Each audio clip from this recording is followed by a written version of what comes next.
अल्लाह ताला के फ़ज़ल व करम और हज़ूर सल्लल्लाहु अलैहि वसल्लम के वसीले जलीला से हम अपने भाई मोहम्मद तनवीर उनके एहसाल सवाब के लिए यहाँ रब के घर में मौजूद हैं। अल्लाह ताला हम सब का यहाँ आना अपनी बारगाह में कबूल फ़रमाए और जो सुना सुनाया गया, पढ़ा पढ़ाया गया, इसको अपनी बारगाह में कबूल फ़रमा के हमारे भाई की बख्शिश का ज़रिया बनाए। गुफ्तगू सिर्फ़ एक मसला समझाना है आपको। भाई तनवीर जो हैं, इनके साथ मेरी कोई ख़ास इतनी मुलाकातें नहीं हैं, लेकिन जब वो फ़ौत हुए हैं, मैं मस्जिद में खड़ा हूँ, मेरा रब गवाह है। मुझे शायद किसी के फ़ौत होने पे इतना दुख हुआ हो सोडी के अंदर, क्योंकि ज़्यादा मेरे को ताल्लुक़ वाले ये इतने दोस्त अहबाब तो हैं नहीं, जितना मुझे तनवीर का दुख हुआ है। जाना हर एक ने है, आपने भी जाना है, मैंने भी जाना है। जाने वाला आसूदगी में चला जाता है, जो पीछे रह जाते हैं क़यामत उनके लिए है। मैंने जब से उनके छोटे बच्चों को सुना है, तब से दिल पे दुख है। रब को मालूम है कि किसका किस लम्हे जाना उसके लिए बेहतर है। तो अल्लाह ताला ले गया है, ये अल्लाह ताला की कुदरत थी, अल्लाह ताला की हिकमत है। अल्लाह ताला उसकी बख्शिश फरमाए। जो पीछे लवायकीन उनके बीवी बच्चे बच गए हैं, अल्लाह ताला उनको अपने हिफ्ज़ व अमान में रखे। गरीब के साथ भी हम बड़ा दरिंदों वाला सलूक करते हैं, और अगर कोई यतीम हो उसका तो जो करीबी रिश्ते हैं ना, वो भी उसके रिश्ते नहीं बनते। यतीम की ज़िंदगी आपने भी देखी है, मैंने भी जगह जगह देखा है। यतीम की ज़िंदगी बड़ी मुश्किल हो जाती है। और मैं जब भी सोचता हूँ, मसला भाई तनवीर का नहीं है, मसला उनके छोटे बच्चों का है।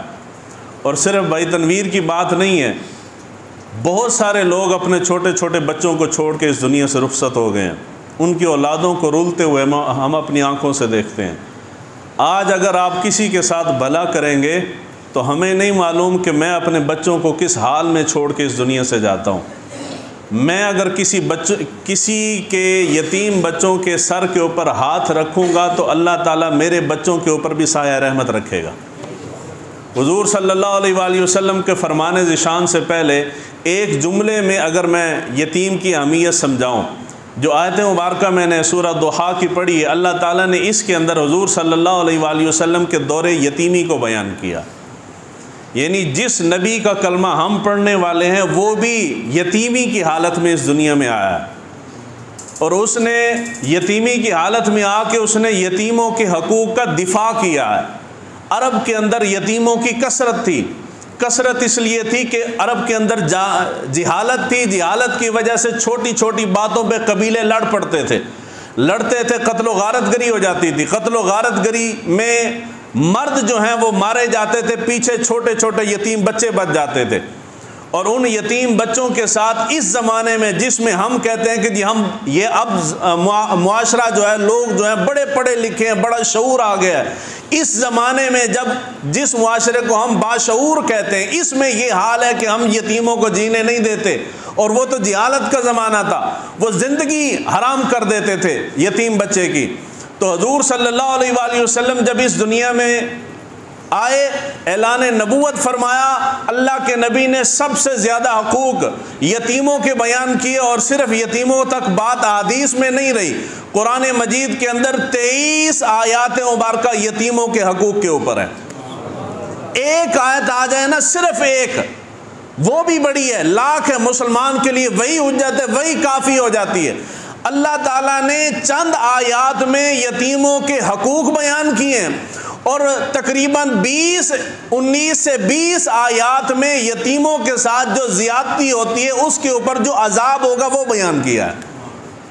इसका मतलब ये है कि यतीम के साथ जो ज़ियादती की जाती है वो सिर्फ छोटा गुनाह नहीं, वो गुनाह कबीरा है। हुज़ूर सल्लल्लाहु अलैहि वसल्लम की बारगाह में एक शख्स हाज़िर हुआ, या रसूलल्लाह मेरा दिल बड़ा सख्त है, चीज़ें मुझे महसूस नहीं होती। हुज़ूर सल्लल्लाहु अलैहि वसल्लम ने फरमाया कि जा यतीम के सर के ऊपर हाथ फेरा कर, अल्लाह ताला तेरा दिल नरम कर देगा।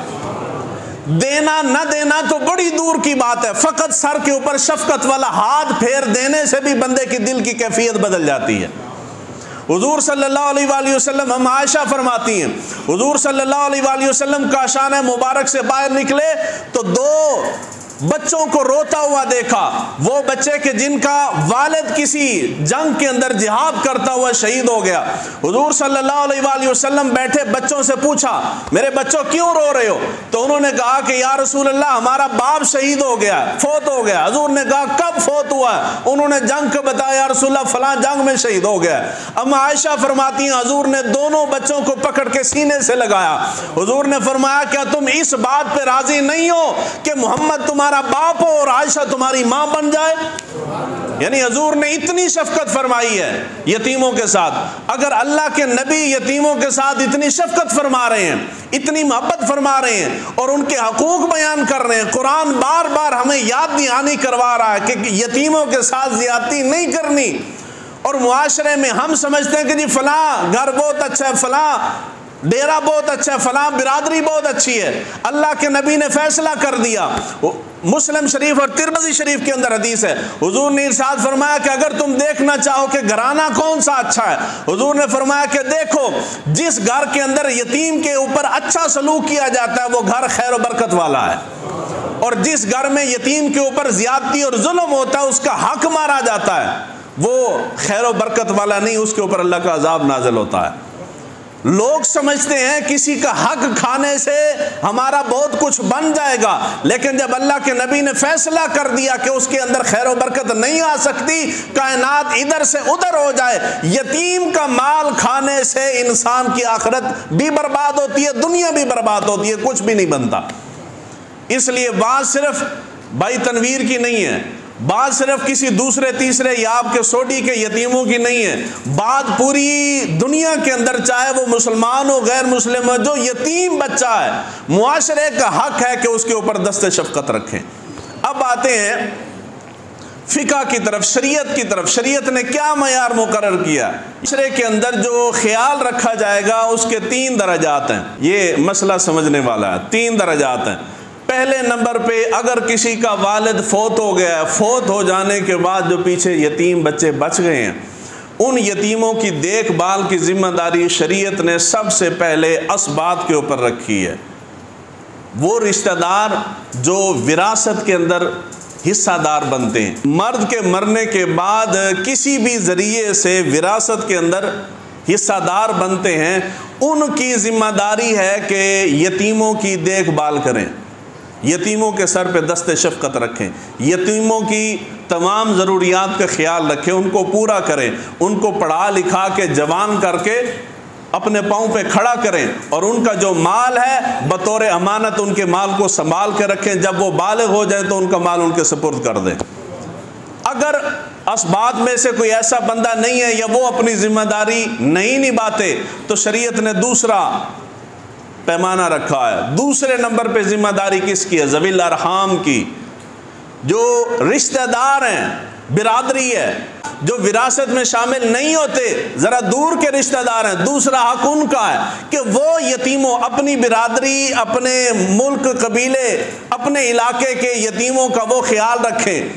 अगर ज़वील अरहाम भी ख्याल नहीं रखते, तीसरे नंबर पे आ जाता है कि फिर हक बनता है हुकूमत वक्त का कि वो बैतुल माल में से यतीमों की किफ़ालत करे। जब हम बैतुल माल की तरफ आते हैं तो पाकिस्तान में कोई ऐसी शय नहीं कि जिसके ऊपर हम उंगली रख दें कि यार ये इस्लामी जमहूरियत तो है, मगर इस इस्लामी जमहूरियत के अंदर ये वाली चीज़ भी इस्लामी है, ये वाला कानून भी इस्लामी है। ये सिर्फ यूं कह लें कि शराब की बोतल पे टाइटल हमने शहद का लगा रखा है, सिरके का, तो कोई चीज़ ऐसी नहीं कि हम कहें कि जी ये इस्लामी है, इस्लामी नहीं है। कौन सा बैतुल माल है कि जो किसी मुआशरे में, किसी जगह पे, सूबे में जाके किसी गरीब के बच्चों के ऊपर हाथ रखता है? साल बाद ज़कात के नाम पे जलील किया जाता है, सरकारी लोग जलील करते हैं जिनकी जिम्मेदारियाँ होती हैं। 2-2 हज़ार, 3-3 हज़ार के लिए माएँ बहनें लाइनें बना के खड़ी हैं, क्या जी ज़कात मिल रही है? ये ज़कात होती है? ये तो इज़्ज़त नफ्स मजरू कर रहे हैं, जलील कर रहे हैं, अगले की इज़्ज़त से खेल रहे हैं। ये ज़कात नहीं होती। और बैतुल माल में जाएं धक्के खा खा के, अगर आपके पास सियासी सिफारिश नहीं है तो सुनवाई नहीं होगी। अगर धक्के खा खा के कुछ मिल भी गया तो आटे में से नमक मिलेगा, ना आप उससे जी सकते हैं ना आप उससे मर सकते हैं। तो बैतुल माल जिम्मेदारी उठाने को तैयार नहीं है। जब बैतुल माल नहीं उठाएगा तो वहाँ के आम जो मकामी लोग हैं फिर उनकी जिम्मेदारी बनती है। हमारे यहाँ पाकिस्तान के अंदर, बाहर का तो मुझे अंदाज़ा नहीं, पाकिस्तान में जिस भी इलाके में जाएं तो इलाकाई छोटी छोटी तंजीमात होती हैं, वेलफेयर सोसाइटियाँ बनती हैं, छोटी छोटी यूनियन वगैरह बनी होती हैं इलाके में, इलाके की फलाह व बहबूद के लिए।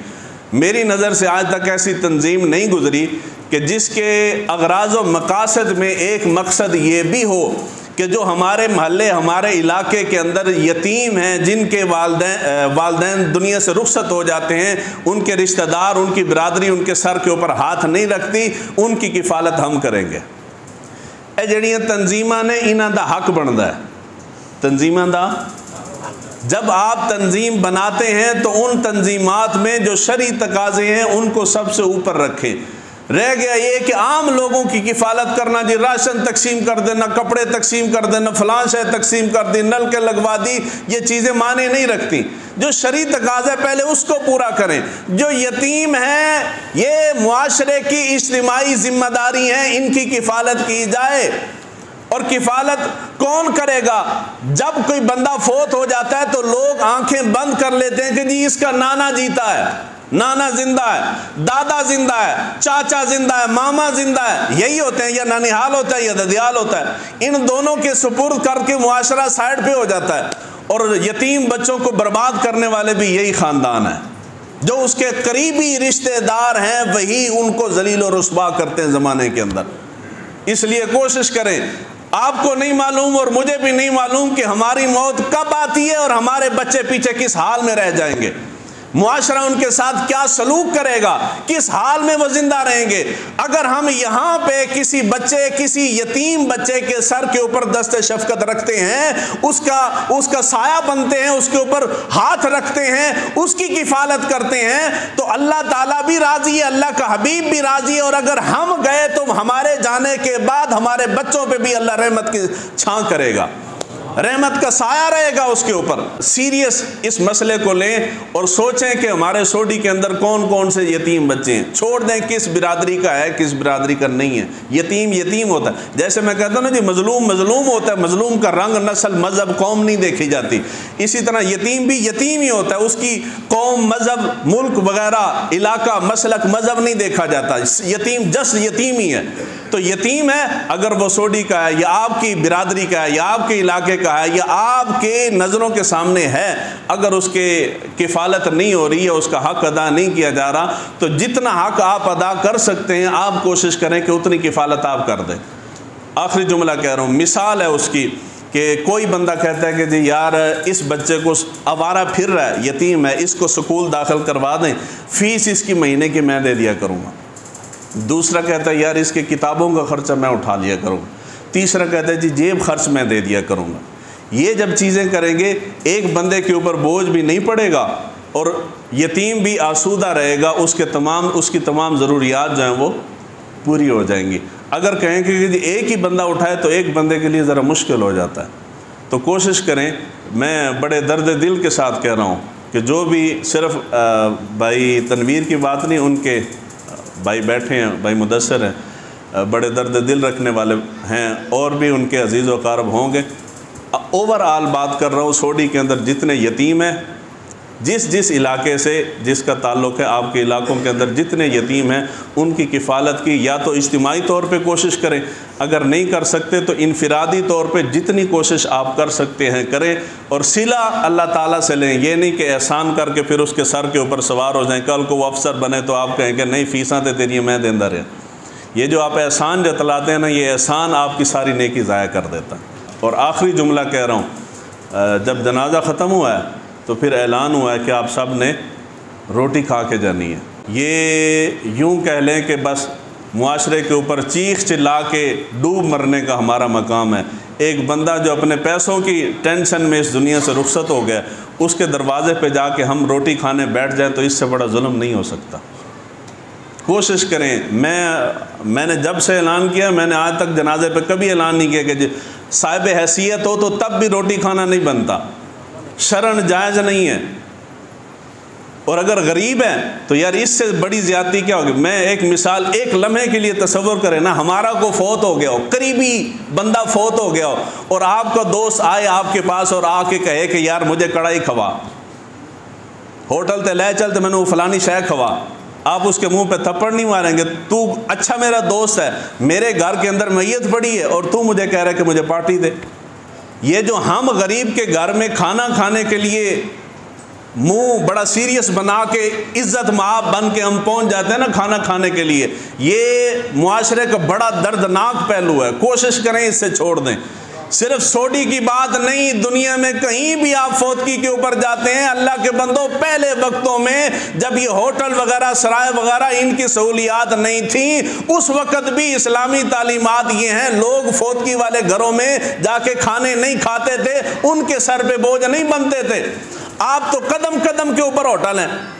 आप अगर मिसाल है, आप सरगोदे से आए यहाँ फौतगी के ऊपर, सरगोदे से लेके यहाँ तक कितने होटल आते हैं रास्ते में, बंदा रोटी खा सकता है ना जी।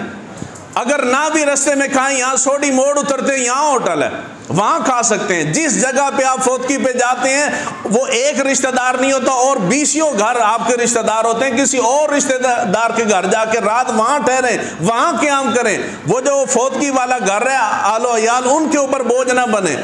यहाँ हमारा हाल क्या है कि हम जाके उस फौतगी वाले घर में हमने रोटी भी खानी है, बाद में यही बिरादरी है जिसको कहा गया था कि तू इनके सर के ऊपर हाथ रख, यही बिरादरी बैठ के बातें भी करेगी। नहीं जी, फलाने ने रोटी पकाई सी तो बड़ी मज़े दी सी, पर इसने पकाई तो कुछ चस नहीं आई, तुम्हें वो रोटी खानी नहीं चाहिए थी, खा भी गया और ऊपर से बातें भी कर रहे कि को खाना अच्छा, इंतज़ाम अच्छा नहीं था। इंतज़ाम क्या, कोई शादी पे आए हम, कोई वलीमे पे आ गए।